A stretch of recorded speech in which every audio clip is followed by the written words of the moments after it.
On va pouvoir commencer cette session. Donc déjà, pour rappel, cette session elle est organisée dans le cadre de l'offre innovation de l'ANS. L'offre innovation, qu'est-ce que c'est? C'est une offre qui vise à accompagner les entreprises innovantes de la e-santé. Alors les startups, mais pas que.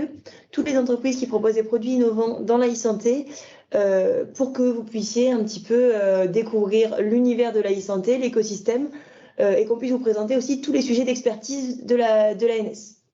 Alors il y a des entreprises, oui, que je vois dans le chat, notamment Medadom que je viens de voir là dans le chat, qu'on accompagne nous au quotidien. L'objectif, c'est aussi qu'on puisse accompagner d'autres entreprises innovantes. Donc, si vous êtes une entreprise innovante qui ne fait pas partie de notre offre, n'hésitez pas à nous contacter. On fait notamment des webinaires sur les sujets tels que l'INS comme aujourd'hui, mais également sur des sujets divers comme la certification DMN, comme ProSanté Connect par exemple. Ces sessions, elles ont vocation à être très interactives, donc surtout n'hésitez pas à poser vos questions, mais ça je laisserai peut-être Margot le redire. En tout cas, elles sont faites pour vous, donc n'hésitez surtout pas. Et ben, on va pouvoir enchaîner. Donc déjà, un grand merci. On est très heureux de vous retrouver pour cette session sur l'INS. Alors, vous allez voir les informations qu'on va vous partager vont rester assez générales. Ça sera peut-être des redites pour certains d'entre vous, mais on va essayer aussi, vous l'avez sans doute suivi, il y a eu une mise à jour du référentiel INS, RNIV, guide d'implémentation qui a eu lieu ces derniers mois. On aura l'occasion d'en reparler, mais voilà, on va aussi essayer de vous mettre un peu en exergue les évolutions, les principales évolutions qui vont arriver, qui vont concerner les éditeurs. Et donc, pour vous présenter ce webinaire qui va être assez riche et assez dense, donc on sera deux. Donc, je suis accompagnée par Johanna et donc moi-même, Margot Buguet. Et donc, on intervient, voilà, on travaille au sein de l'Agence du numérique en santé.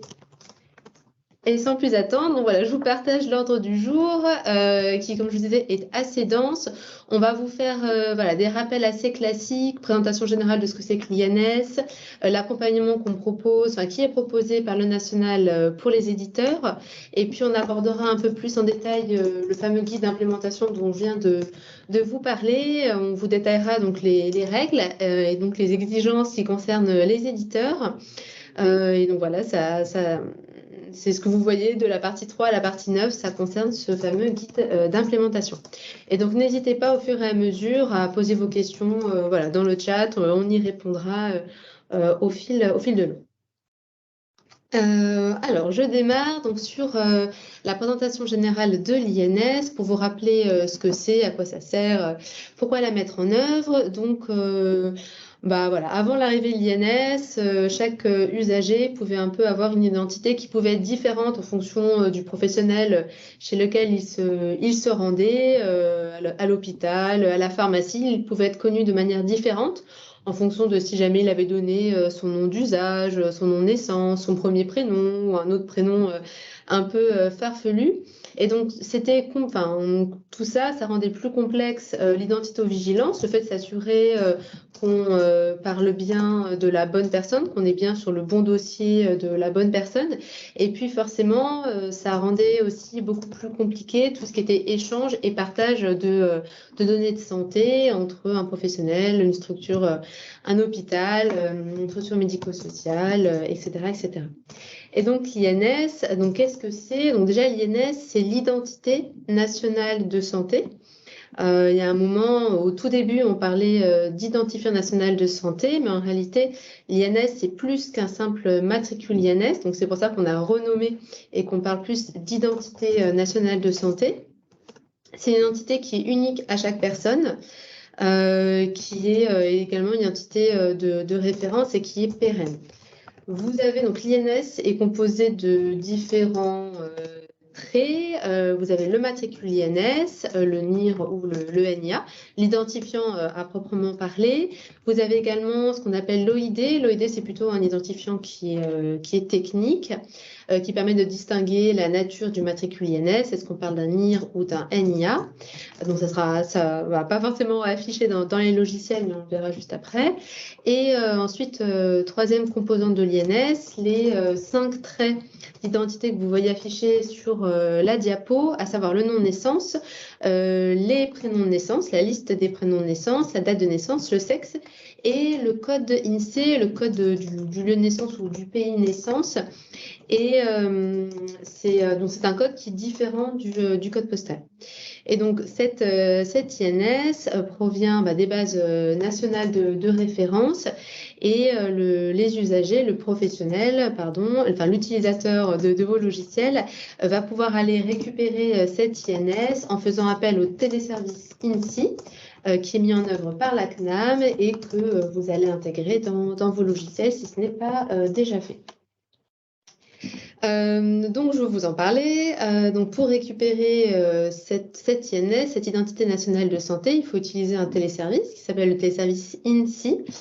Ce téléservice propose 2 opérations qui sont disponibles. La première opération, c'est une opération de récupération de l'INS. Donc ça, c'est quand on ne dispose pas de l'INS dans le logiciel, on fait appel au téléservice INSI pour récupérer cette INS. Donc il y a 2 possibilités. Soit on le fait à partir de la carte vitale. La carte vitale, c'est uniquement un support pour lancer l'appel au téléservice INSI. Ou alors à partir d'une saisie des traits, mais on détaillera un peu plus cette modalité par la suite. Et ensuite, l'opération de vérification de l'INS. Donc ça, c'est encore autre chose. C'est dans le référentiel INS, c'est une obligation qui est pour les professionnels, les structures, de vérifier tous les 3 à 5 ans que les identités qu'ils ont récupérées dans leur base sont toujours bien conformes à ce qui est dans les bases nationales de référence. Parce que je vous le disais en introduction, l'INS est pérenne, mais on peut toujours avoir un usager qui va changer de sexe, par exemple, ou qui va changer de nom de naissance, de prénom. Et vous l'avez vu, ce sont des données qui font partie de l'INS. Donc forcément, s'il y a un changement, ça va impacter l'INS. Et c'est pour ça qu'il y a cette demande de vérification qui interviendra tous les 3 à 5 ans et qui se fait également au travers du téléservice INSI. Donc ça, c'est les 2 opérations disponibles. Et pour s'authentifier, pour s'identifier électroniquement et accéder donc au téléservice INSI, il y a 2 possibilités, soit l'utilisation de la carte CPX, donc à savoir la CPS, la CPE, la carte de personnel d'établissement, mais qui doit être nominative, ou la CPF pour les professionnels en formation. C'est la première possibilité. Et deuxième possibilité, les certificats logiciels qui sont au niveau de la structure de la personne morale et pas des certificats éditeurs. Ensuite, ce qui est important, donc une fois qu'on a récupéré l'INS, il y a une notion fondamentale qui est la notion de qualification de l'INS. C'est un peu le Graal, c'est là où il faut arriver.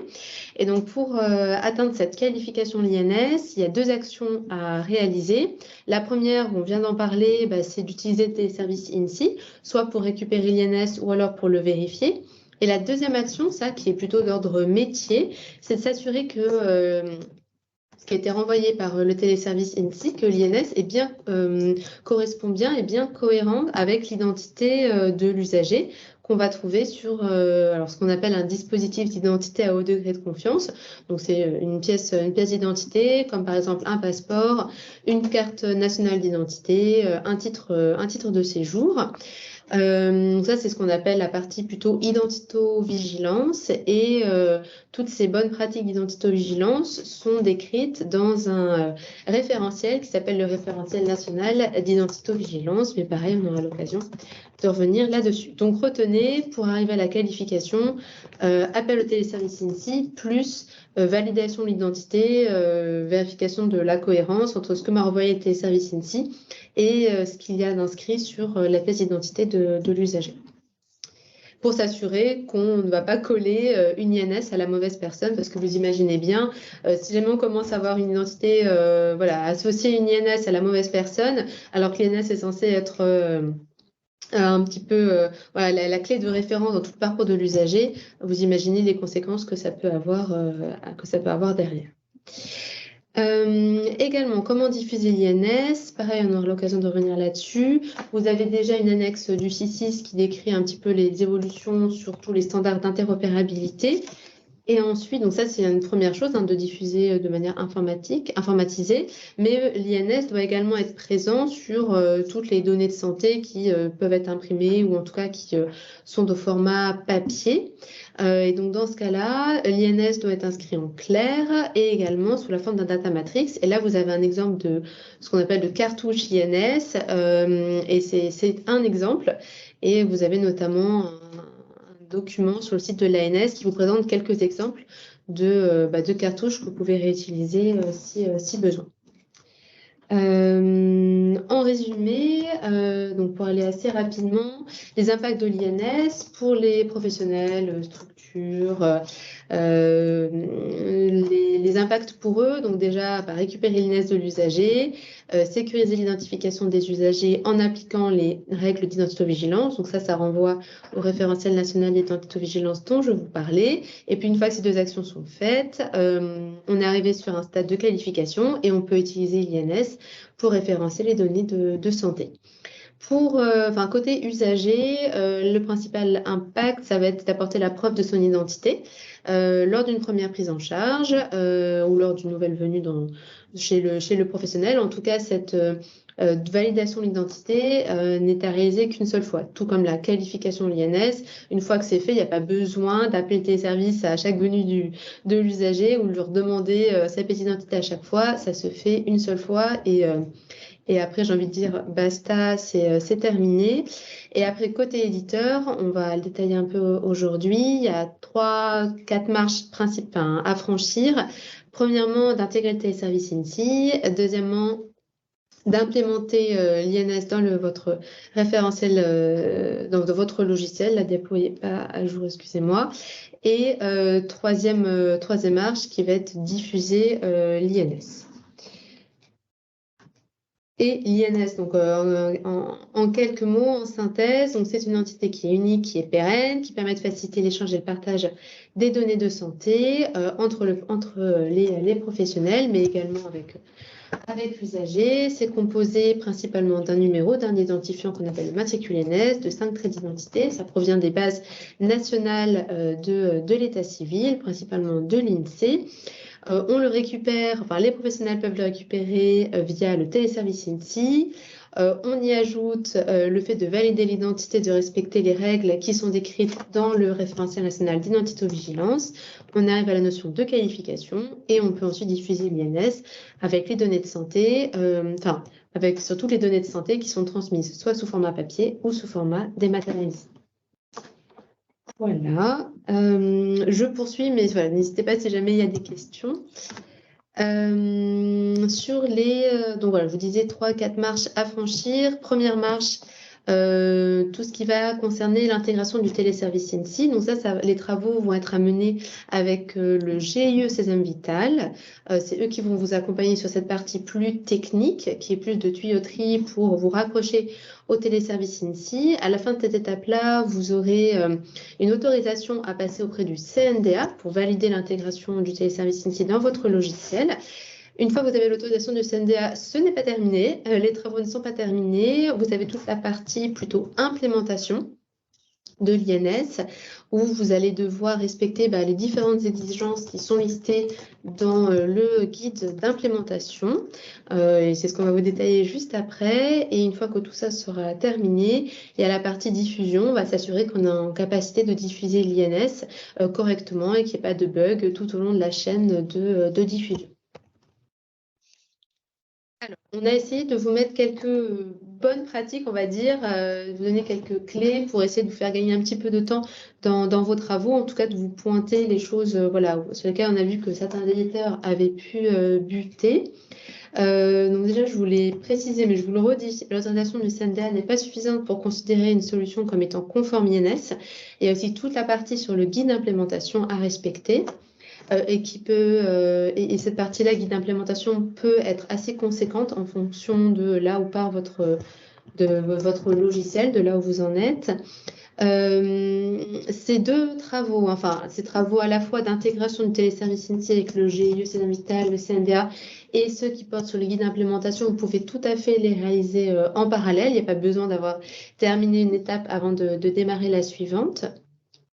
Ça, c'est plutôt votre stratégie en interne. On vous recommande vivement aussi de vous appuyer sur le parcours Genius, enfin, le parcours INS sur la plateforme Genius détaille toutes les étapes à mener et c'est un bon point d'entrée si vous arrivez sur le sujet, que vous découvrez, que vous êtes un petit peu perdu dans toute la documentation qu'il peut y avoir et on sait qu'elle peut être conséquente. Donc n'hésitez pas à vous appuyer là-dessus. Et enfin, parce qu'on a eu souvent la question, donc vous allez avoir besoin de cartes de test, certificats de test. Le CNDA ne les délivre pas, donc ça c'est à commander auprès de l'ANS et on vous invite à être vigilant puisque ces cartes, certificats peuvent arriver à expiration. Je crois que le délai de 3 ans si je dis pas de bêtises. Donc voilà, essayez le plus possible d'anticiper ces commandes qui sont voilà, purement administratives et qui voilà, si jamais c'est pas anticipé, peut faire perdre un petit peu de temps. Et on vous a remis la page pour commander ces produits si besoin. Voilà, alors j'ai terminé la première partie. Je poursuis, je ne sais pas s'il y avait des... Il y a pour le moment pas de questions dans le chat. Ok. Donc très rapidement, pour vous donner un petit peu de visibilité voilà, sur ce qui est possible pour vous accompagner. Donc le parcours INS dans Genius, voilà, je viens de vous en parler, on vous a remis le lien. Pour toute question que vous pouvez avoir, que ça soit sur la partie plutôt intégration, mais aussi sur la partie implémentation, guide d'implémentation, on vous invite à contacter le GEC d'Invital, c'est une adresse unique. Ensuite, après, le GEC d'Invital voilà, soit est en mesure de vous répondre directement sur la partie plutôt intégration et aussi sur la partie implémentation. Et si jamais ils ont des questions, ils ont besoin de nous solliciter sur la partie implémentation, ils le font. Mais en tout cas, pour vous, tout ça, c'est transparent. Vous avez simplement l'adresse qui est affichée à contacter si jamais vous avez des questions. Et ensuite, donc là, on va rentrer un peu dans le vif du sujet. Donc, je vous en ai déjà parlé. Il y a 3 documents majeurs qui font partie du cadre réglementaire, on va dire, sur l'INS. Le référentiel INS, le RNIV, donc le référentiel national d'identité-vigilance et le guide d'implémentation. Le référentiel INS précise toutes les mesures de sécurité, modalités d'utilisation de l'INS. Le RNIV, donc j'utiliserai plutôt ce terme-là, va décrire en fait tout ce qui est bonne pratique en matière d'identification des usagers. Comment je dois vérifier l'identité de la personne, comment je dois, qu'est-ce que je dois mettre en place en termes de gouvernance dans ma structure. Donc voilà, il y a beaucoup d'exigences qui sont surtout destinées aux professionnels sur le terrain. Et en fait, vous avez un 3e document qui s'appelle le guide d'implémentation, ça qui voilà, est plutôt destiné pour vous, éditeur, qui reprend les exigences qui sont donc plutôt orientées métier dans le RNIV et qui les décline à votre intention pour s'assurer que ce qu'on demande aux professionnels dans le RNIV, que le professionnel puisse le faire dans le logiciel. Et donc, je vous le disais, ces 3 documents, ça fait déjà plusieurs années qu'ils ont été publiés. Et là, il y a eu tout un travail de refonte et de révision qui a eu lieu cette année, notamment avec l'arrivée prochaine de la possibilité d'utiliser la ICPS pour se connecter au téléservice INSI, ce qui n'est pas encore possible aujourd'hui. Mais en prévision de cette évolution, on a notamment fait évoluer le référentiel INS. On en a profité pour embarquer plusieurs évolutions qui avaient pu nous être remontées au cours des dernières années sur des choses qui n'étaient pas forcément très claires dans la précédente version du guide d'implémentation ou sur des exigences où on aurait pu aller un cran plus loin parce que voilà, on avait forcément moins d'expérience à l'époque. Et donc, ça a été l'occasion de réviser ces documents et c'est ce qu'on va vous présenter aujourd'hui. J'en profite, tu as une petite question dans le chat. Est-ce qu'on conserve un historique des modifications des identités? Alors, des modifications, vous voulez dire qu'il y a un usager qui change d'identité, c'est ça? Ou, Je pense que c'est ça, mais Monsieur Moscala, je vais vous laisser peut-être préciser. Vous pouvez préciser à l'oral si vous voulez. Ouais. Mais oui, effectivement, l'idée c'est de garder un historique et c'est des choses qui sont aussi qu'on va détailler là, mais effectivement dans les exigences du guide d'implémentation, on demande notamment quand il y a une modification sur l'identité, quelle que soit la nature de la modification, que ça soit un changement de statut ou un changement de trait d'identité, de garder l'information, voilà, de tracer la modification. J'espère que ça Oui, répond à la bonjour. question. Ouais. Pour compléter, c'était exactement ça. Vous disiez tout à l'heure que dans l'identité, il y avait un certain nombre d'informations qui étaient stockées. Donc, il y a des choses qui seront, je pense, variables, mais vous parliez d'un changement de prénom, ou d'un changement de nom, ou d'un changement de sexe. Je pense que ce sont des données qui sont aussi intéressantes d'un point de vue de traitement, enfin, suivi du patient. Donc, c'est pour savoir s'il y avait cet historique de la modification qui était conservé, quoi. Oui, tout à fait. Ok, Ouais. merci. Ben, je vous en prie. Et donc, juste voilà, pour terminer sur la mise en concertation donc des 3 documents dont je vous parlais. Donc, la concertation a eu lieu cet été. Les documents devraient être publiés de manière officielle en début d'année prochaine. Le temps de prendre en compte tous les retours qui ont été faits pendant cette concertation. Et actuellement, on peut simplement vous renvoyer vers la page de la concertation si vous désirez prendre connaissance de ces documents, comme les versions finales n'ont pas encore pu être publiées. Et je poursuis. Donc là, on va rentrer un peu plus dans le concret et dans ce fameux guide d'implémentation sur la première partie, qui est la partie gestion des traits d'identité. Alors, tous les logiciels doivent être en mesure, donc la diapo est un peu chargée, mais on va la détailler. Donc, tous les logiciels doivent être en capacité de gérer plusieurs traits, plusieurs champs. Donc notamment le matricule INS, c'est-à-dire que dans votre logiciel, il doit y avoir un champ matricule INS, il doit également y avoir des champs relatifs à ce qu'on appelle les traits stricts, donc il y a 6 traits stricts, le nom de naissance, la liste des prénoms de naissance, le premier prénom de naissance, la date de naissance, le sexe et le code INSEE. Et vous avez également en plus, c'est obligatoire, on vous le demande de l'implémenter dans votre logiciel, un champ non utilisé et un champ prénom utilisé. On reviendra dans les diapositives suivantes sur pourquoi il y a 3 champs prénoms, 2 champs noms. Voilà, on a des diapos pour détailler juste après. Quelques précisions. Donc, parmi les traits stricts, il y a 5 traits qui sont obligatoires pour la création d'une identité. C'est-à-dire que si le professionnel, l'usager n'a pas renseigné, le professionnel, la structure n'a pas renseigné ces 5 traits, l'identité ne peut pas être créée. Donc, les 5 traits en question, c'est le nom de naissance, le premier prénom de naissance, la date de naissance, le sexe et le code INSEE. Également, donc ce qui est important de noter, c'est que le code INSEE, il n'est pas toujours connu au moment de la création de l'identité. Donc l'utilisateur a la possibilité de renseigner un code inconnu, qui est le code 9999. C'est remis sur la diapo, mais par contre, une nouvelle exigence qu'on a ajoutée dans le guide d'implémentation, donc c'est que précédemment, certains logiciels préalimentaient par défaut ces champs qui sont obligatoires et renseignaient par défaut le code inconnu 9999. Et donc ça, là, dans la prochaine version du guide d'implémentation, ça ne sera pas autorisé. Voilà, donc c'est ce qui est mis dans l'encadré en bas. Il est impératif de ne pas préalimenter par défaut les champs obligatoires, et notamment le code INSEE. Donc ça ne doit pas être renseigné automatiquement avec la valeur 9999, enfin 59 du coup.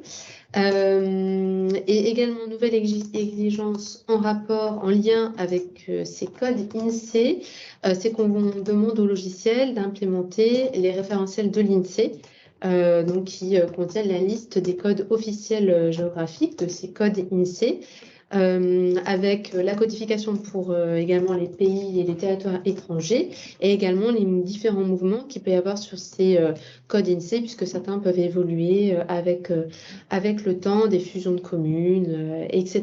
Et donc tout ça, on demande aux éditeurs d'implémenter ces référentiels dans les logiciels. Alors là, on ne vous a pas remis le lien, mais dans le guide d'implémentation, bien sûr, vous aurez les liens vers le site de l'INSEE où vous pourrez trouver ces référentiels-là. et vous avez tout à fait la possibilité de proposer à l'utilisateur, pour que ce soit plus simple pour lui dans son logiciel, qu'il renseigne pas le code INSEE, enfin pas le champ code INSEE, mais un champ qui va par exemple être commune, donc libellé de la commune, et donc le logiciel va pouvoir en déduire en se basant sur les référentiels de l'INSEE, en utilisant la date de naissance qui aura été renseignée et le libellé de la commune, va pouvoir en déduire le code INSEE. Ça peut être une possibilité aussi pour faciliter la vie à vos utilisateurs qui, voilà, comme on se disait, ne connaissent pas nécessairement le code INSEE de la personne qu'ils prennent en charge. Également, quelques points de vigilance. Donc, l'idée, c'est qu'à partir du moment où on a récupéré l'INS, les traits INS, ces traits-là vont venir remplacer les traits qui pouvaient préexister, les traits locaux. Il n'y a pas deux identités il n'y a pas deux identités de prise en charge qui vont rester dans le logiciel. Il y a une unique identité de prise en charge. Et donc, à partir du moment où on a récupéré l'INS, c'est cette identité qui prévaut. Également, petite subtilité, donc parmi les traits que je vous ai listés, les champs que je vous ai listés, le premier prénom de naissance, le nom utilisé et le prénom utilisé ne sont pas retournés par le téléservice INSEE, puisqu'on l'a vu, dans l'INS, le trait correspondant au prénom, c'est la liste des prénoms de naissance qui vous est retournée. Donc ces trois champs-là, premier prénom, nom utilisé, prénom utilisé, ne sont pas retournés par le téléservice INSEE et donc ils sont laissés à la main de l'utilisateur. Et petit point pareil qui a été ajouté dans la nouvelle version du guide. Donc le champ premier prénom, on vient de le dire, il n'est pas alimenté directement par le téléservice INSEE. Mais par contre, on demande au logiciel de s'assurer qu'il va être cohérent avec ce que retourne le téléservice INSEE. Donc, le téléservice INSEE retourne une liste de prénoms de naissance. Par exemple, il retourne Jean-Marc. Et ben, si l'utilisateur, dans le champ premier prénom, il cherche à indiquer Marc, il doit y avoir une alerte du logiciel en disant que c'est incohérent avec le début du champ liste des prénoms retourné par le téléservice INSEE. Voilà. Est-ce que sur cette partie-là... On a quelques questions. Ouais. Alors, qu'en est-il des codes INSEE retournés par le téléservice et qui ne font partie d'aucun référentiel? Alors, cela, vous devez être en capacité, enfin en tout cas, nous, ce qu'on demande par rapport à ça, c'est que le logiciel ne bloque pas l'intégration de ces identités dans le logiciel. Si jamais le téléservice INSEE renvoie un code INSEE qui est inconnu du référentiel du logiciel, il faut quand même que l'utilisateur puisse valider ce qu'a retourné le téléservice INSEE, s'il est OK et qu'il il est certain qu'il s'agit de la bonne personne, le logiciel ne doit pas bloquer l'action de l'utilisateur. Je ne sais pas si ça répond précisément à la question. On vous laisse c'est moi qui l'ai posé. Ça répond en partie parce que ce sont vraiment des codes qui n'existent absolument pas. Donc le problème, c'est que l'utilisateur, nous, on ne va pas pouvoir lui présenter le pays ou la ville correspondante.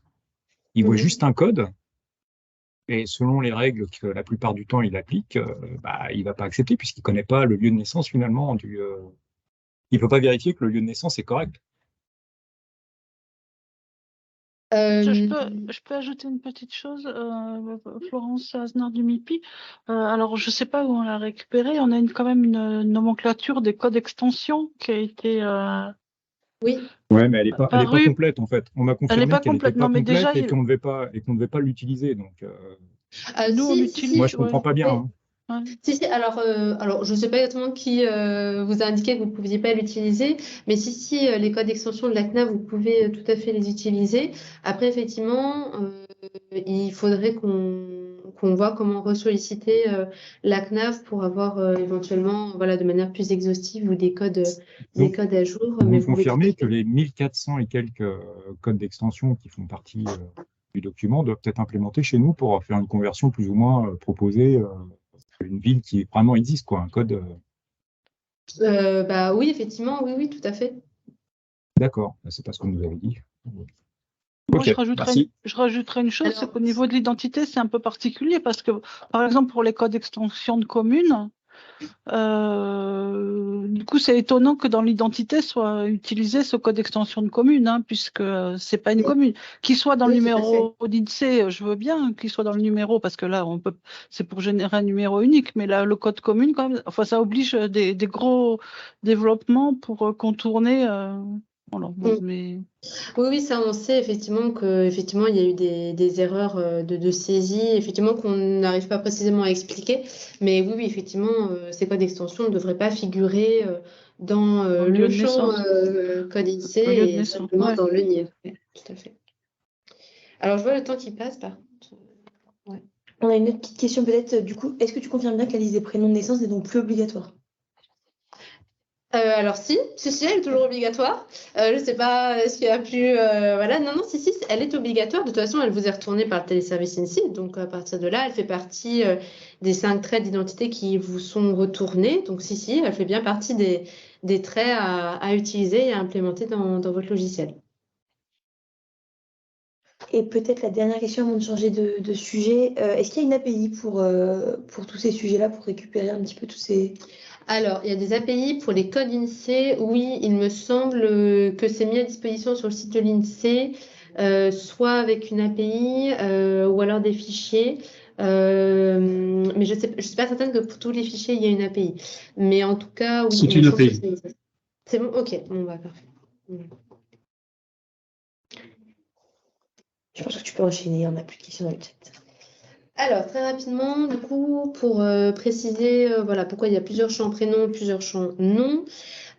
Sur les différents champs prénoms, donc la liste des prénoms, on l'a dit, alors le recueil est facultatif pour la création d'une identité. Ce champ provient du téléservice INSEE ou alors d'une saisie locale. Le premier prénom de naissance, lui, il est obligatoire pour la création d'une identité. Il ne provient pas du téléservice INSEE et il a été prévu pour éviter notamment tout ce qui pouvait être rejet dans les logiciels en aval et également pour signaler des prénoms composés qui pouvaient être séparés officiellement par des espaces retournés par le téléservice INSEE.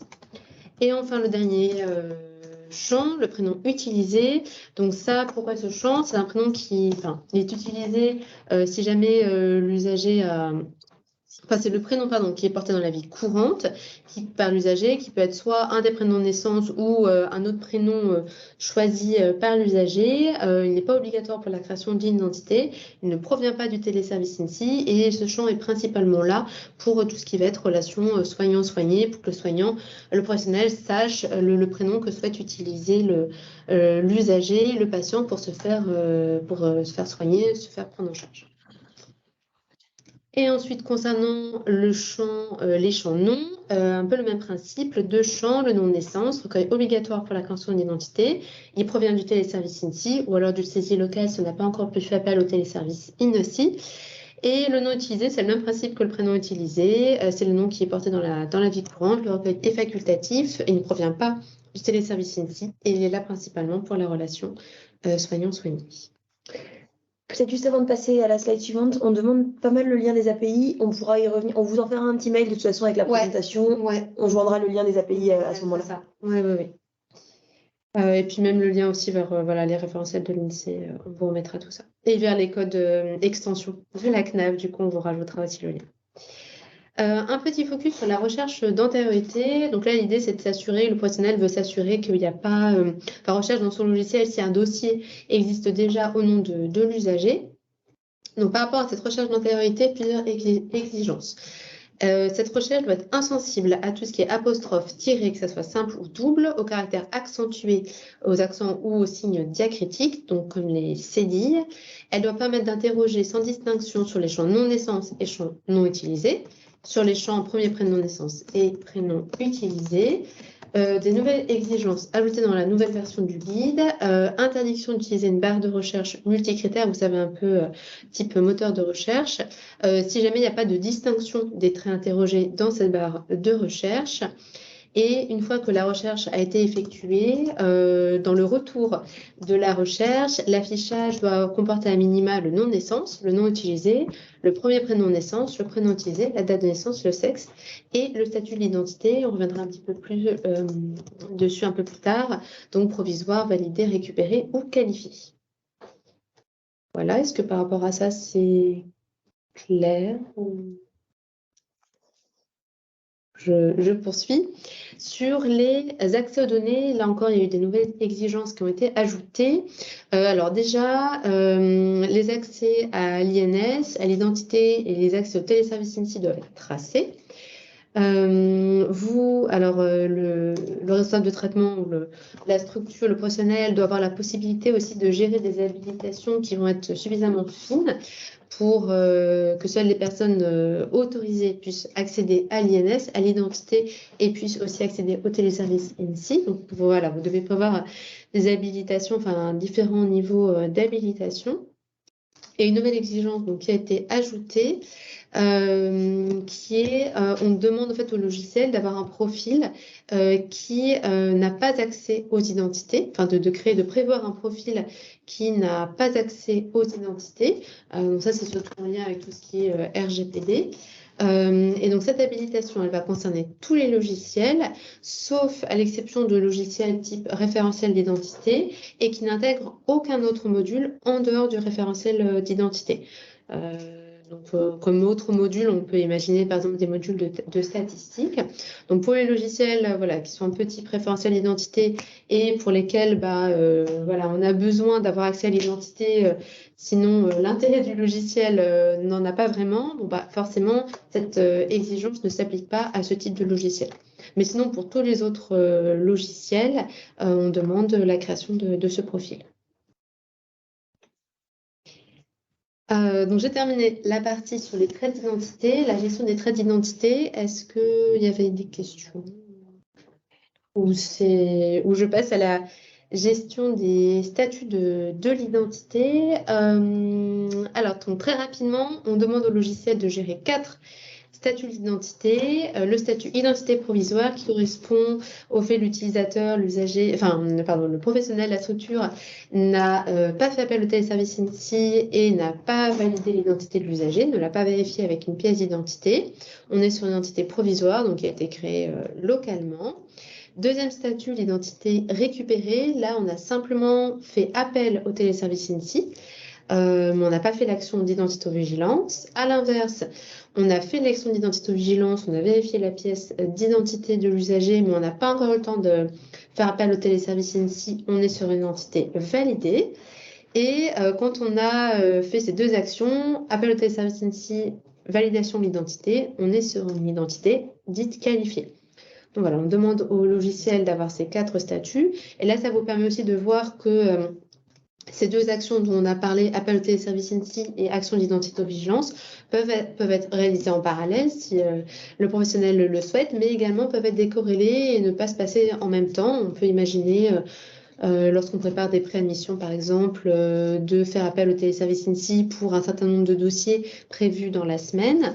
Et donc là, on est sur des identités récupérées et au fil de l'eau, au fur et à mesure que les patients ou les usagers se présentent, on valide, on vérifie la pièce d'identité et on passe sur des identités qualifiées.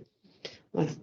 Donc ça, c'est un petit peu en termes d'organisation, on laisse bien sûr la structure, le professionnel libre de l'organisation qu'il préfère mettre en place.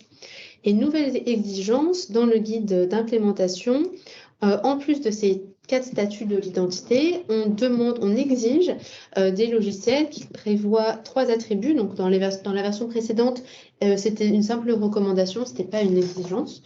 Donc là, c'est obligatoire de prévoir 3 statuts. Identité douteuse, on a un doute sur l'identité de la personne.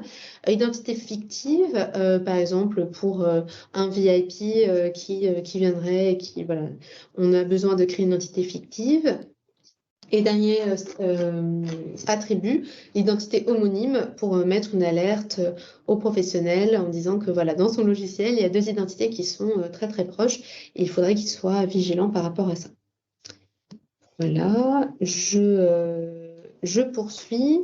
Alors, sur la diffusion de l'INS, la règle fondamentale, c'est on ne peut diffuser le matricule INS et l'OID que si on est sur une entité au statut qualifié.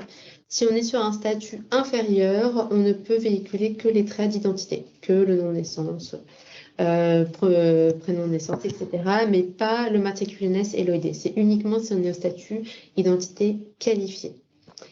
À partir du moment où on est au statut identité récupérée ou identité qualifiée, on ne peut pas modifier le matricule INS, l'OID et les 5 traits qui ont été récupérés du téléservice initial. On ne peut pas récupérer l'INS, on ne peut pas modifier l'INS à partir du moment où on est sur une entité récupérée ou une identité qualifiée, sauf habilitation spécifique. On parlait de super utilisateur dans le guide d'implémentation. Et également, si jamais, donc toujours cette modification d'INS, si jamais on est amené à modifier, c'est très strict. Donc, si on est un super utilisateur, par exemple, si jamais on modifie l'INS, ça doit impliquer déjà d'une part de supprimer ou en tout cas d'invalider les champs qui sont relatifs au matricule INS et à l'OID, de déclasser le statut de l'identité à un niveau inférieur. Si on était sur un statut qualifié, on déclasse par exemple à valider. Si on était sur un statut récupéré, on déclasse à provisoire. Et ensuite également de propager ces modifications à tous les autres logiciels qui interviendraient, enfin qui seraient en aval. Et également, pour terminer sur cette partie-là, il me semble, une notion aussi qui est importante, qui est la notion de transitivité du statut qualifié par définition. Donc, quand on est au sein d'un même domaine d'identification, donc un domaine d'identification, c'est en gros les logiciels qui identifient la personne de la même manière. Donc, ça va être par exemple un hôpital, un établissement de santé va être considéré comme un même domaine d'identification. Un professionnel dans son cabinet en ville, c'est un domaine d'identification qui est différent de l'hôpital, puisqu'il a une base qui est différente. Une structure médico-sociale, un EHPAD, c'est encore un autre domaine d'identification, il y a une autre base d'identité, etc., etc. Quand on est au sein du même domaine d'identification, on n'a pas besoin de requalifier l'INS quand on passe d'un logiciel A à un logiciel B. Par exemple, dans un hôpital, on est sur une même base d'identité, on a une gamme, un logiciel qui va être référentiel d'identité dans lequel on va créer les identités, on va qualifier l'INS dans ce logiciel. Donc, je prends par exemple la gamme, la gestion administrative des malades, et ce logiciel va ensuite pousser cette identité qualifiée aux autres logiciels qui sont rattachés. Donc, par exemple, au DPI, au dossier patient informatisé ou au dossier de spécialité dans les laboratoires, par exemple. Et donc, ces logiciels-là qui vont des logiciels, on va dire, esclaves, qui vont recevoir l'INS, n'auront pas besoin de requalifier l'INS puisqu'on considère qu'on est dans le même domaine d'identification. Et à contrario, par contre, si jamais on est sur le cas d'un hôpital qui va envoyer une INS qualifiée à un professionnel qui est dans son cabinet en ville, là, on n'est pas dans le même domaine d'identification. Donc, quand le professionnel va recevoir l'INS qualifiée, on va lui demander de refaire la qualification de son côté, de refaire l'étape de j'appelle téléservice INSI et je valide l'identité, si bien sûr, il ne l'a pas déjà fait de son côté. S'il a déjà qualifié l'INS de son côté, on ne va pas lui demander de refaire tout le travail. Voilà, mais c'est un peu pour vous expliquer cette notion de même domaine d'identification, de je dois requalifier ou pas l'identité. On te demande dans le chat si tu peux repréciser ce que c'est qu'un OID, un identificateur d'objet, s'il te plaît. Ah oui, alors ça c'est juste un identifiant technique qui permet d'identifier si jamais le matricule INS est de type NIR ou de type NIA. Donc le NIR c'est le numéro qui va être définitif et le NIA c'est un numéro identifiant attente qui est donné aux personnes qui sont en cours d'immatriculation. Voilà, et l'OID permet simplement de savoir si c'est un NIR ou un NIA et on pourra aussi vous donner le lien vers le document qui est sur le site de l'ANS qui liste les OID. Et une question sur l'attribut homonyme que tu abordais là il y a quelques secondes. Est-ce que c'est nouveau et est-ce qu'il empêche la question c'est il n'empêche pas d'avoir une identité valide? Non, il n'y a pas de souci. Alors, il est nouveau. Le fait de devoir l'implémenter, oui, c'est nouveau, mais on en parlait déjà dans la précédente version du guide d'implémentation, mais c'était simplement une recommandation. Donc là, ce qui est nouveau, c'est qu'on demande au logiciel de le prévoir obligatoirement. Et non, l'attribut homonyme, c'est simplement une vigilance pour l'usager, pour l'utilisateur, mais il n'y a pas de conséquences derrière. Tandis que c'est vrai, sur ce qui va être attribut douteux ou attribut fictif, là, on demande de ne pas faire appel au téléservice INSI pour ces identités-là. Mais en tout cas, pour l'attribut homonyme, il n'y a pas de conséquences par rapport à ce qui va être qualification de l'INS. Par contre, je vois que tu avais prévu 1 heure. Oui, tout à fait. Parce qu'on a encore pas mal de diapos, tu penses qu'on peut détailler? On pourra déborder un petit peu, Ok. je pense. Et pour les personnes qui ne peuvent pas rester après 15 heures, vous aurez l'enregistrement de toute façon qui vous sera transmis.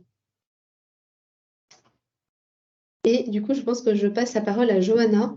Oui, Ouais. merci beaucoup Marco. Je Donc, alors la partie concernant la diffusion de l'INS. Donc, quelles sont les données INS à diffuser?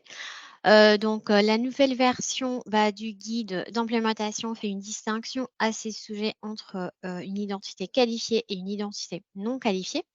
Et donc, en effet, il y a plus de données à diffuser dans les cas d'une identité qualifiée. Donc, quelles sont ces données? Donc, pour une identité qualifiée, il faut diffuser les matricules INS suivies de sa nature, donc NIR et NIA, le nom de naissance, le premier prénom de naissance, la liste de prénoms de naissance, la date des naissances, le sexe, le lien de naissance et nom et prénom utilisés s'ils sont renseignés. Par contre, pour une identité qui n'est pas qualifiée, donc bien évidemment, il ne faut pas diffuser les matricules INS suivies de sa nature. En tout cas, on n'a pas cette information. Pareil pour la liste de prénoms de naissance et le code INSEE lié de naissance. On peut passer à la diapositive suivante. Donc, pour une diffusion dématérialisée, il faut respecter un ensemble de standards d'interopérabilité. Donc, c'est ce qui a été évoqué par Margot tout à l'heure. Donc, c'est l'ANS qui a rédigé une annexe INS au cadre d'interopérabilité des systèmes d'information des santé. Et donc, c'est cette annexe qui répond justement aux besoins de véhiculer l'INS dans les échanges des données qui s'appuient sur les standards d'interopérabilité en santé. Et donc, par exemple, parmi les sujets évoqués dans cette annexe, on trouve le type de flux qui doit être utilisé pour véhiculer une identité INS, donc en flux HL7 ou IHPAP. Et donc, dans les cas d'une édition d'un document qui comporte des données de santé, donc un document qui est généré par les systèmes, par le logiciel, les traits d'identité du patient, dont le matricule INS pour une identité qualifiée, doivent s'afficher en clair. Donc, le RNIV propose à titre indicatif quelques exemples des cartouches et ces cartouches doivent être affichées sur la première page du document généré par les systèmes. Et les logiciels doivent également doivent permettre d'apposer sur les documents générés par les systèmes un data matrix qui contient l'ensemble des l'INS, donc les matricules INS plus les traits INS. Donc, scanner ce data matrix permet au destinataire, par exemple, d'ouvrir un dossier patient directement ou de pré-remplir les traits pour la création d'un nouveau dossier patient.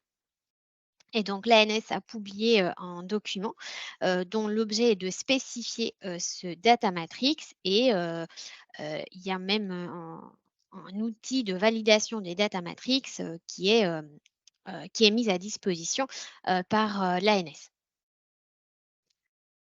Donc, nous pouvons continuer par l'appel à l'INSI. Donc, il est possible d'interroger l'INSI soit pour récupérer une identité, soit pour vérifier une identité.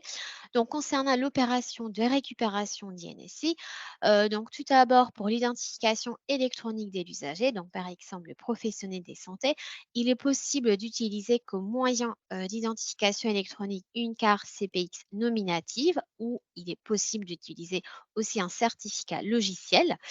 Et pour récupérer l'INS, l'interrogation du téléservice peut se faire selon 2 modalités. Donc, par l'intermédiaire de la carte vitale, donc il s'agit d'un appel par carte vitale ou par saisie des traits d'identité.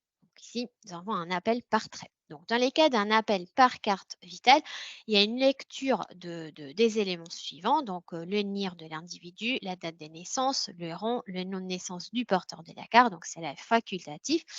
Et dans les cas d'un appel par trait, le trait strict obligatoire qui doivent être renseignés sont les suivants, le nom de naissance, le premier prénom de naissance, la date de naissance, le sexe et les codes liés de naissance est facultatif.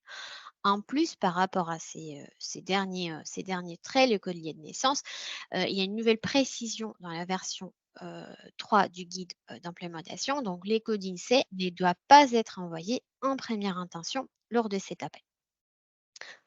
Et en retour, l'opération de récupération renvoie 3 réponses possibles. Donc, une identité a été trouvée. Donc, l'INSI va retourner aussi l'INS associé, donc les matricules INS plus les traits, le nom de naissance, la liste de prénoms de naissance, sexe, date de naissance et code lié, code INSEE lié de naissance. Et il est possible aussi d'avoir comme retour aucune identité trouvée ou plusieurs identités trouvées. Donc, dans ces cas-là, il y aura une liste de travail qui sera constituée au niveau du logiciel. Comme ça, l'utilisateur peut revenir sur ces retours qui sont un peu plus problématiques et qui ne permettent pas de qualifier une identité. Alors, concernant la vérification de l'INS, donc encore une fois, pour l'identification électronique des usagers, donc le professionnel de santé par exemple, il est possible d'utiliser comme moyen d'identification électronique une carte CPX nominative ou un certificat logiciel. Il est possible de vérifier une seule INS. Donc, on parle alors d'un appel unitaire, d'une vérification unitaire, mais il est également possible de vérifier plusieurs identités en même temps. Donc, on parle alors d'un appel en masse. Donc, l'appel de vérification nécessite en entrée les données INS, donc le matricule, le nom de naissance, au moins le nom de prénom de naissance, les sexes, la date de naissance, donc les liés de naissance est facultatif. Et un retour, l'opération de vérification renvoie 2 réponses possibles, donc OK ou KO. Est-ce qu'on peut passer à la slide suivante? Donc, pour intégrer les appels au téléservice dans votre logiciel, donc pour développer les appels à l'INSI, donc bien évidemment, il faut intégrer, il faut prendre en compte les guides d'intégration du téléservice INSI, les guides du GIS Sésame Vital. Et il y a aussi certains outils qui sont à disposition des éditeurs. Donc, il y a une plateforme des tests gérée par les CNDA. Il y a 2 codes exemples. Il y a des flux exemples de requêtes réponse type du téléservice. Et il y a aussi des WSDL. Et concernant ces 3 derniers points, les codes exemples, des flux exemples et des WSDL, ces 3 derniers éléments sont disponibles dans le package documentaire qui est disponible sur les sites industriels du GIE Sésame Vital.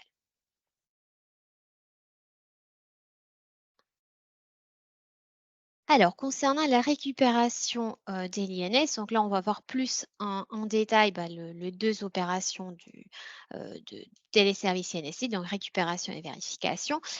Donc, tout d'abord, cette opération de récupération est réservée au logiciel référencé d'identité. Elle permet de récupérer l'INS de l'usager pour créer ou mettre à jour son identité.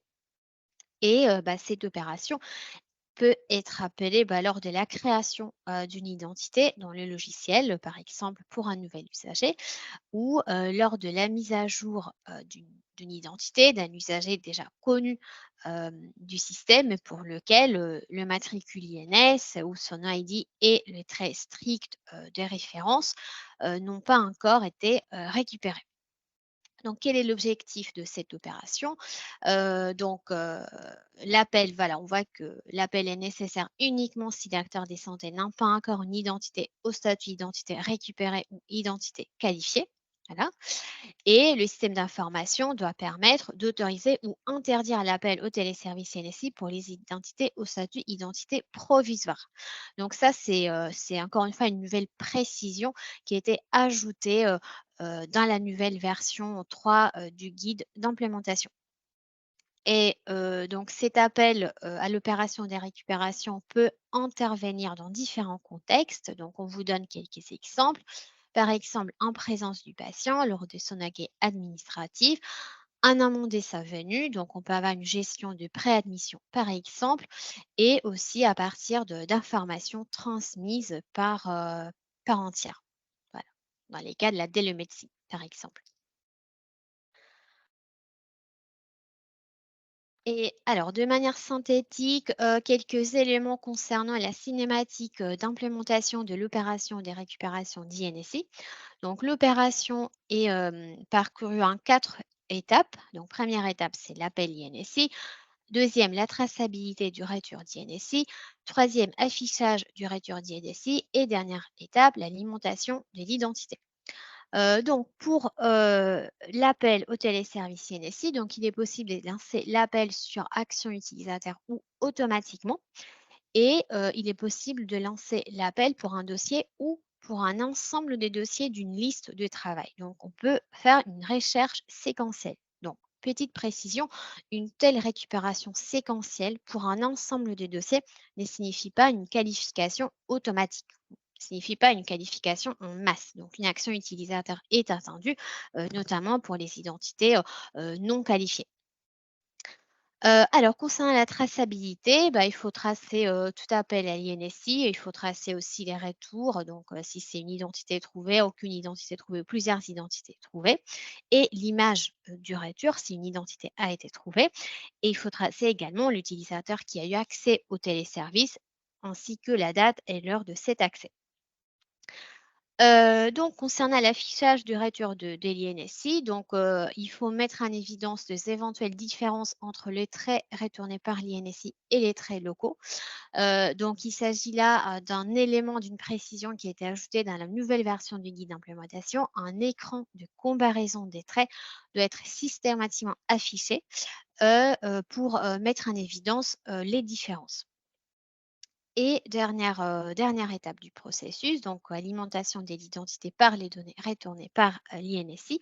Donc cette alimentation peut avoir lieu sur validation de l'utilisateur ou automatiquement.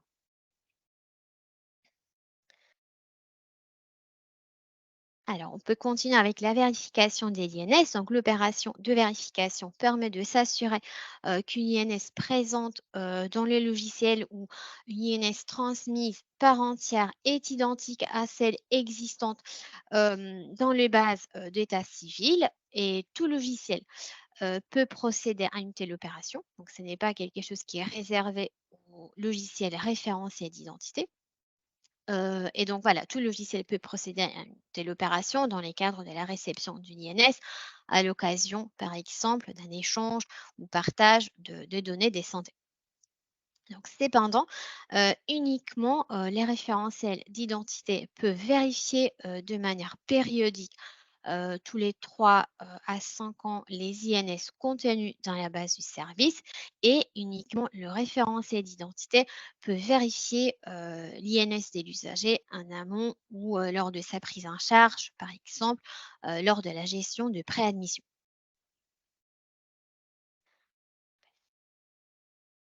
Alors, concernant la cinématique d'implémentation de l'opération de vérification, tout d'abord, en ce qui concerne l'opération de vérification effectuée par tout logiciel, on peut identifier 3 étapes. Donc, première étape, c'est l'appel à l'INSI. Donc, cet appel peut être automatique dès lors qu'une INS est transmise par un acteur appartenant à un domaine d'identification différente, sauf si cette INS existe déjà chez les récepteurs avec les statuts identité qualifiée. Concernant la traçabilité, donc voilà, cet appel doit être tracé, donc l'usager qui effectuait l'appel, l'heure, la date, etc. Mais il faut tracer également le retour, donc si c'est OK ou KO. Et concernant la gestion du retour des l'INSI, donc si le retour est OK, il y a une intégration automatique de la donnée de santé. Et par contre, si le retour est KO, il n'y a pas d'intégration automatique de la donnée de santé. Le logiciel doit émettre un message d'alerte à l'utilisateur et intégrer ce retour KO dans une liste de travail. Et là, sur la diapositive suivante, on voit la même cinématique d'implémentation de l'opération, mais cette fois-ci pour le logiciel référentiel d'identité. Donc toujours, première étape, c'est l'appel à l'INSI. Donc là, il est possible de programmer des appels en masse. C'est ce qu'on disait tout à l'heure. Il s'agit de quelque chose qui est réservé pour les référentiels d'identité. Permettre aussi la fréquence, le périmètre de cet appel en masse. Et il est possible aussi de lancer un appel unitaire automatique pour un usager qui a une INS avec une matricule de type ENIA. Concernant Excusez-moi, la... Oui, vous parlez de les logiciels référentiels d'identité. Vous pouvez faire la différence entre un logiciel qui est déclaré référentiel d'identité et un logiciel qui ne l'est pas? C'est quoi alors la différence? un logiciel référencé d'identité, c'est un logiciel qui peut créer une identité, qui peut modifier une identité. Il y a des logiciels qui ne peuvent pas créer des identités et c'est des logiciels esclaves d'identité qui ne peuvent que récupérer des identités qui existent dans un autre logiciel. D'accord. Et donc, concernant la traçabilité, ici, rien n'échange. Il faut tracer tout appel à l'INSI ainsi que le retour si c'est OK ou KO. Et concernant la gestion du retour de l'INSI, donc si le retour est OK sur une identité présente à la base, il n'y a aucune action à effectuer derrière. Par contre, si nous avons un retour chaos sur une identité présente dans la base, il y a une rétrogradation du statut de l'identité et suppression en validation du matricule INS OID. Donc, concernant cette rétrogradation, alors, par exemple, une identité récupérée doit repasser au statut identité provisoire ou voilà, et une identité qui est déjà qualifiée et doit repasser soit au statut provisoire, soit au statut identité validée. Donc, elle peut être rétrogradée au statut identité validée uniquement s'il est possible de contrôler de nouveau la cohérence de l'identité à partir d'un document à haut niveau de confiance. Donc, si cela n'est pas possible, l'identité qualifiée va obligatoirement passer au statut identité provisoire. Et là, je pense, voilà, c'est notre dernière partie qui concerne le pilotage. Les logiciels doivent implémenter certains indicateurs des suivis. Donc, les indicateurs des suivis qui doivent à minima être mis en place dans le logiciel référencé d'identité sont les suivants. Donc, les taux d'identité au statut identité provisoire, les taux d'identité au statut identité récupérée, les taux d'identité au statut identité validée et les taux d'identité au statut identité qualifiée. Et quelque chose qui a été ajouté dans la belle version du guide d'implémentation, il faut implémenter un nouvel indicateur, donc les taux d'identité non qualifiés à la suite d'un premier appel au téléservice CNSI selon le motif de non-qualification. Donc là, ça va permettre d'avoir une meilleure visibilité pourquoi une identité n'est pas qualifiée. Par exemple, l'identité proposée par l'INSI est erronée ou incomplète. Donc, cela doit maintenant figurer au niveau de l'indicateur. Et je pense que c'est la fin pour cette partie-là.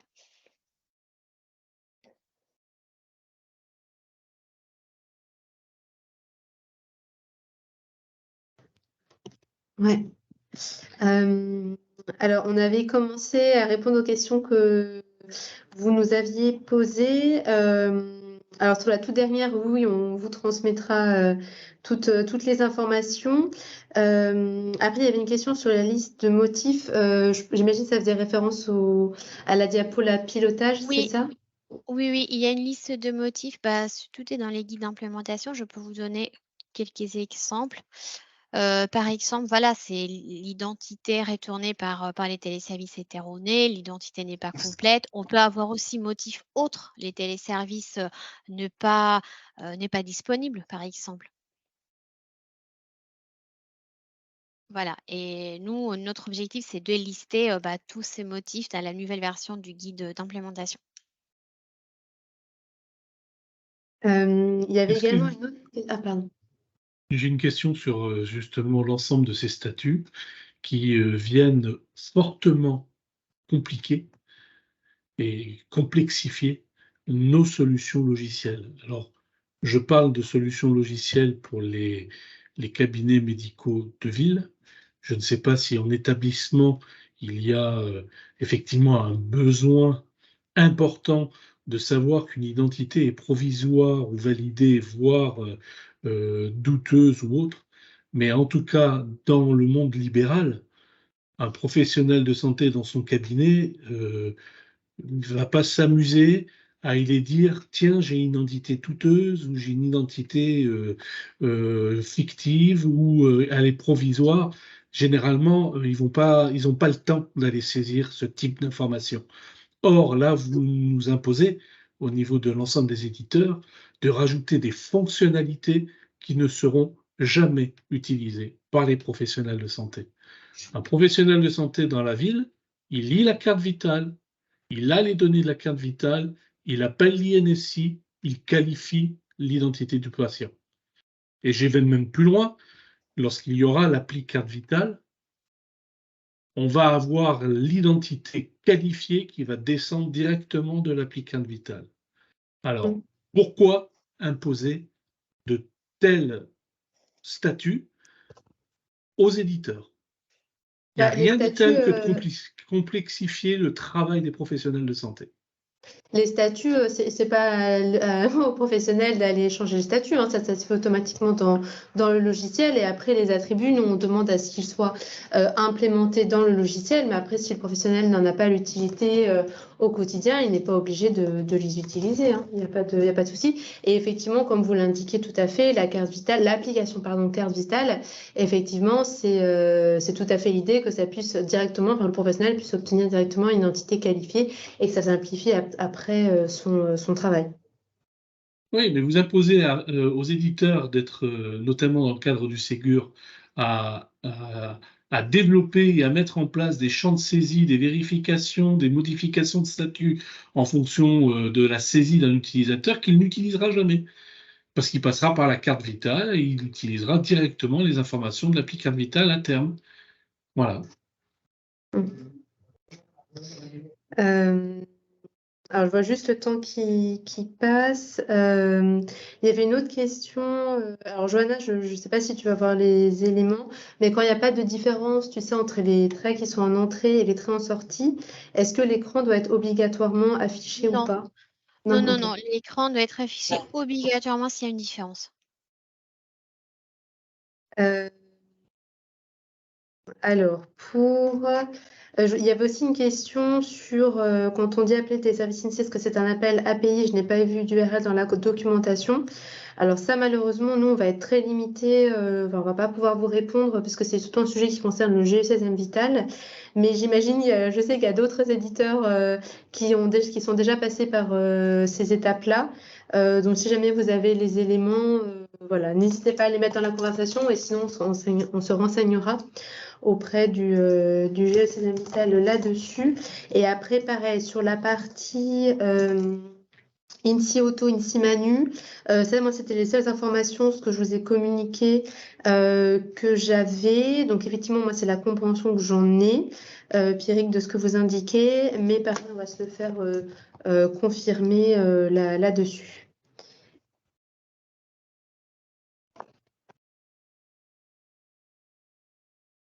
Et alors, par contre, pour la certification DMN, alors ça, on n'intervient pas, enfin, je ne vais pas être en mesure de commenter le travail de mes collègues là-dessus, je n'interviens pas précisément là-dessus, mais en tout cas, on leur fera remonter votre remarque et votre question. Peut-être, si je peux juste préciser et compléter, le problème, c'est que on a des référentiels qui posent des principes et des normes, mais après, quand on passe à l'étape de certification, et parfois sans que ce soit spécifié dans les référentiels, on s'est retrouvé avec des tas de contraintes de la façon dont on pensait que ça devait être appliqué. Et je vais vous donner un exemple tout bête, mais qui nous pose après beaucoup de problèmes en termes d'ergonomie. C'est par exemple, on nous dit, Ben non, l'information des patients, nom, prénom de naissance, nom d'utiliser, premier prénom, ça doit être un tableau où on voit tout d'un coup et ça peut pas être un tooltip où on voit en survolant le nom du patient le détail. Et j'ai du mal à comprendre, enfin pour moi ça va trop loin et je suis pas sûr de comprendre l'utilité que c'est et on devrait se concentrer plutôt sur de la certification fonctionnelle plutôt que des choix d'implémentation qui, encore une fois, si on prend dans un ensemble, et notamment par rapport à la réglementation DM, nuisent plutôt à l'usabilité, quoi, en gros. Donc voilà, c'est ça où il me semble qu'aujourd'hui, il y a un chaînon manquant entre des spécifications fonctionnelles et puis quand on passe à l'étape certification, on se retrouve avec des tas de trucs qui ne sont pas vraiment dans le référentiel, en fait.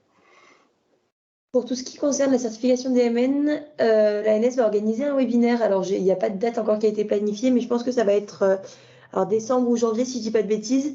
La communication sera faite dans les jours à venir concernant tous ces sujets-là. Donc, je pense que ça vous permettra aussi de poser vos questions aux personnes adaptées. Ouais, alors nous, on vient d'être certifiés, donc c'est un peu tard. Non, mais voilà, c'était plus le retour d'expérience et la réflexion dans les déploiements des référentiels où il y a une vraie vertu, à notre sens, à vraiment se focaliser sur le fonctionnel et pas sur l'implémentation. Vous avez complètement raison. Vous avez complètement raison de nous faire remonter le sujet. Nous on échange en interne, donc vous avez raison de nous faire remonter le sujet. Ouais, on fera remonter. Ok, l'implémentation de DMP, d'accord. Bon, on fera remonter aussi du coup à l'assurance maladie, je crois, enfin, GIECM Vital, c'est plutôt avec eux, je crois que vous voyez l'implémentation DMP, je crois. Et à partir il y a une question encore sur à partir de quand ce nouveau guide d'implémentation entrera en vigueur. Donc là, l'idée, c'est que ça soit publié en début d'année, mais on n'a pas encore précisément plus d'éléments de calendrier. Est-ce qu'il y avait d'autres questions? Alors voilà, on a bien noté donc les questions qui nous restaient en suspens. On a aussi bien noté vos remarques qu'on fera remonter aux personnes adéquates. Je pense notamment aussi à la partie, au couloir, enfin aux task force qui travaillent sur la partie médecine de ville et qui sont en contact plus que nous avec tous les éditeurs et tout l'écosystème. On fera remonter aussi vos remarques et les difficultés que vous avez soulignées. Voilà, écoutez, n'hésitez pas si vous avez encore des questions. En tout cas, on a été ravis d'échanger avec vous. On vous renvoie tous les éléments, tous les liens dont on a parlé. Ah oui, le petit questionnaire de satisfaction, n'hésitez pas à le compléter et à le renseigner. Et voilà, on revient très rapidement vers vous avec les éléments qui manquaient ou les compléments qu'on devait vous apporter. Et ce petit questionnaire de satisfaction, ouais, j'insiste, 2 petites phrases dessus. N'hésitez pas à le remplir, s'il vous plaît, alors que vous soyez entreprise innovante, en particulier, bien sûr, les entreprises innovantes, parce que dans le cadre de l'offre, c'est celles sur lesquelles on va plus se focaliser de notre côté, mais voir un petit peu ce qui vous manque en termes de webinaire à l'ANS, par exemple, même si vous n'êtes pas une entreprise innovante. Nous, on peut faire remonter les sujets. Donc, n'hésitez pas à partager à travers ce questionnaire à la fois votre avis sur cette session INS, qui était d'ailleurs super. Merci, Johanna et Margot. Et puis aussi également, donc tout ce qui vous manque en termes d'accompagnement peut-être de la part de l'ANS, les remarques que vous voulez faire remonter, n'hésitez pas aussi à les préciser dans ce questionnaire-là. Voilà, c'est un petit questionnaire qui prend 2 minutes, c'est 2 questions.